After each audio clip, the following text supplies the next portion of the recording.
Hey guys, welcome back to my channel. So today we are going to be testing out the super popular, super highly requested Kat Von D Lock It Foundation. I swear on every single video I post I get so many questions like, have you tried the Kat Von D foundation? Are you going to test it out? So that is what I'm finally doing today. I'm really excited because I feel like this foundation is kind of like a cult favorite in the like oily / acne prone skin community. If you are new to my channel, I would really appreciate it if you hit subscribe down below. I do a lot of acne related videos. I'm testing out foundations constantly, so I'll have my playlist of foundations that I've tested out linked down below. I'm also currently vlogging my experience with Accutane, so be sure to check that out as well. And of course, give this video a thumbs up if you want to see me do more foundation reviews in the future. As always, I like to give you guys a bit of information about the product before I test it out. So starting off, this foundation is $42 Canadian or $35 USD. Get the standard 1 fluid ounce or 30 ml. In terms of packaging, it's like a really sturdy plastic kind of packaging. And I don't really know how to explain this properly, but it has like the vacuum pump where there's no air in the packaging and the product pumps upwards, if that makes sense. It's also clear plastic too, so you can see how much product you have left, which is really nice. For shade range, this product comes in 20 different shades. I have the shade Light 45, which is described as light complexion with yellow undertones. I use the TEMPTALIA foundation matrix to find my match in this, so hopefully it works. I'll have that link down below if you've never checked it out. It's like an amazing tool. For finish and coverage, it is supposed to be a soft matte finish with very full coverage, enough to cover tattoos and things like that. Claims to have 24-hour wear, which is crazy. Claims to have a very high pigment concentration. It also says it's going to be transfer resistant. It also says there are added emollients to keep it hydrating and keep a nice velvety texture, so non-drying is kind of what I'm taking from that. It's also paraben-free, oil-free, and synthetic fragrance-free, which is the biggest thing to me because I can't typically use products that have a lot of added fragrance. By the way, if you haven't ever seen any of my videos before, my skin type is very oily and sensitive. And for application, I'm going to be using the Beauty Blender. When I worked at Sephora, our Kat Von D rep always recommended applying with the Beauty Blender to kind of lessen the heaviness of it and make it a little bit more natural while still providing a good amount of coverage. And I believe it's Kat Von D's personal favorite way to apply it as well. So I'm gonna pin my hair back and we're gonna get started. Alright, my hair is back. I've already primed the left half of my face as per usual. Today I use the Maybelline Blur and Smooth Primer, and we're just gonna go ahead and get started with the application. I'm gonna start off with one pump. Texture is liquid. It's not super thick though, like it's still kind of sliding around on my hand very slightly. It's a thicker liquid, I would say. So let's go ahead and start applying this with the Beauty Blender.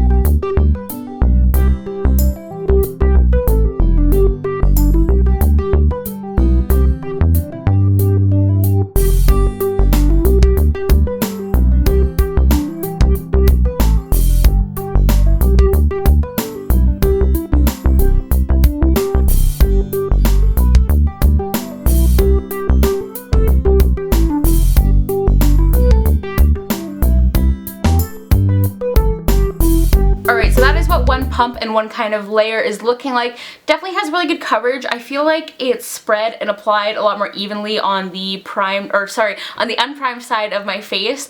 I feel like the foundation went a little bit further on that side.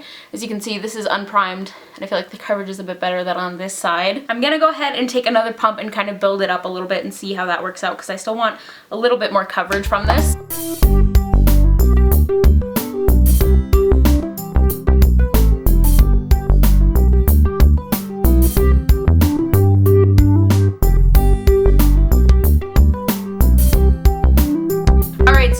We have got with two pumps, so definitely built it up to like a good solid full coverage, not much scarring or breakouts peeking through at all, and really happy with the coverage for sure. Definitely meeting my standards. I think the shade is pretty good too. One thing that I've heard people say too is that this foundation smells like straight up paint, but to me it doesn't have like any smell at all, so that is nice.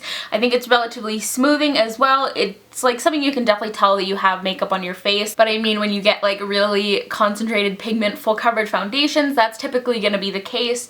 It feels fairly light on my skin though. It's not super heavy on my skin. I can definitely like feel it, and it is very sticky to the touch, by the way. It's definitely, I would say, more of like a soft matte finish. Like it's not a super flat and dull looking on my skin. I just tested out the Rimmel Stay Matte, which that video might be up before this, but I'm not sure. If not, it'll be coming up. But that one was like really like, I felt like dull on my skin. and this one isn't quite so bad. So I'm gonna zoom in so you guys can see what it looks like close up. So this is what it looks like close up. I think it looks pretty good on my skin, and like I said, it gave pretty good coverage. Like, you really can't see a ton of scarring coming through, and once I get my other products on top of it, it'll be fine. On the non-prime side, I am getting a little bit creasy. The only place I feel like it's kind of sitting weird is my forehead. I don't know why. It might not show up on camera, but I feel like it's a little bit patchy looking there. So I don't really know what's going on there, but I'm gonna go ahead and finish off my face makeup and talk to you guys in a couple seconds. Alright, so my base makeup is done. For concealer, I just use my Sephora Collection Bright Future Gel Serum Concealer.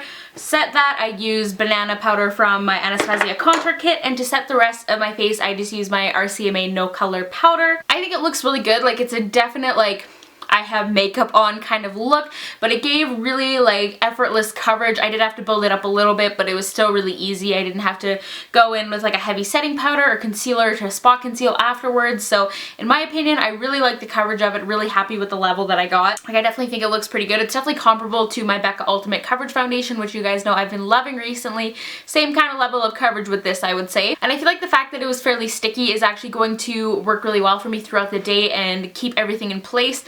One thing I will say, that when I was like blending out my concealer and stuff, it was kind of like there was a little bit of resistance almost, because it was kind of like sticking in place on top of the foundation. That's not really a bad thing or anything like that, but yeah, it is just after 2 o'clock now, so like 1:30 we're gonna say is the starting time for this. It has already kind of like sunken into some pores around my nose, and I still feel like it just looks kind of patchy on my forehead for some reason, so I don't really know what's going on there. I feel like all foundations lately have just looked kind of cakey in my mouth area, so it's doing that as well, but like literally everything I've tried lately has been doing that, and I think it's just because that's my problem area. But as per usual, we're gonna do one more close-up now that everything is set in place, and I will be doing a close-up once again after I finish off the rest of my makeup and then my check-ins throughout the rest of the day. So I will talk to you guys in a little bit.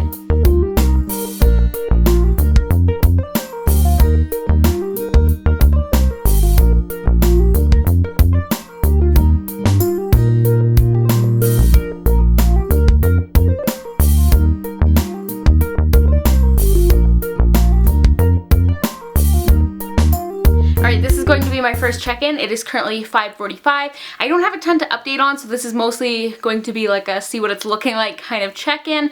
The only thing I really have to complain about is that when I was finishing off my makeup, I usually dust a little bit of bronzer down the sides of my nose, and on the side with no primer, it kind of wore off and kind of left like visible pores there, so that was kind of weird. I've had that happen with some foundations, but not too often. But other than that, I think it looks pretty good. Like, it definitely has a really good amount of coverage. I feel like my makeup looks good.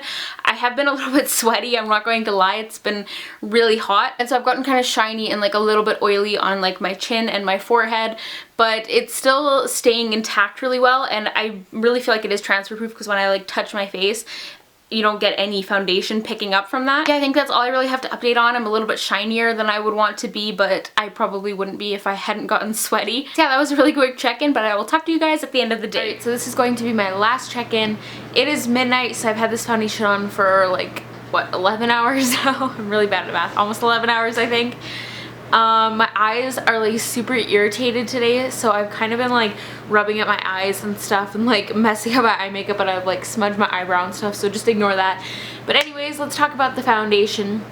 First of all, can we just address the fact that my skin is barely oily or shiny at all? Like, what planet are we on? What kind of sorcery is this? This is insane. This foundation has worn so well, like barely oily at all. The coverage is also perfection. Like, I think earlier I compared it to my Becca Ultimate Coverage. It's very similar to that, but in comparison, this feels a little bit more lightweight. It's not like a super light foundation, but it's lighter in comparison to that. And I think it is a little bit better in terms of oil control and holding up on my skin for sure. I'm definitely a little bit shinier and a bit oilier with the Becca foundation at the end of the day than I am with this. I think this is a winner. I think it looks really good in person. It looks good on camera.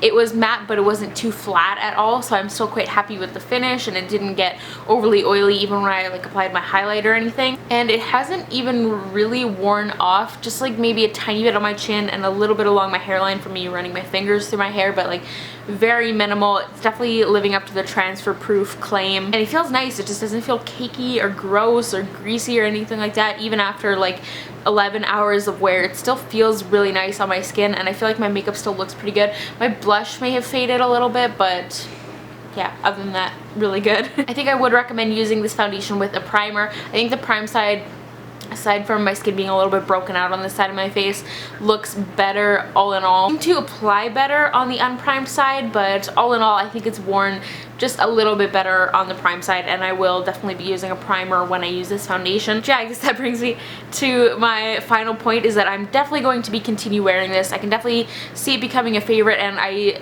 definitely see what all the hype is about and why this is so popular and why it has such good reviews. This is a really solid product and a product I would fully recommend. I don't even have too much more to say about it. It's just a truly great foundation in my opinion. I don't really have too many cons about it either, but anyways, I hope you guys enjoyed this video. Give it a thumbs up if you did, and if you want to see me continuing to do these foundation reviews in the future. And of course, if this is the first video of mine you're seeing, hit subscribe down below. Don't forget to check me out on Twitter and Instagram as well if you haven't already, and I will talk to all of you guys in my next video. Bye guys!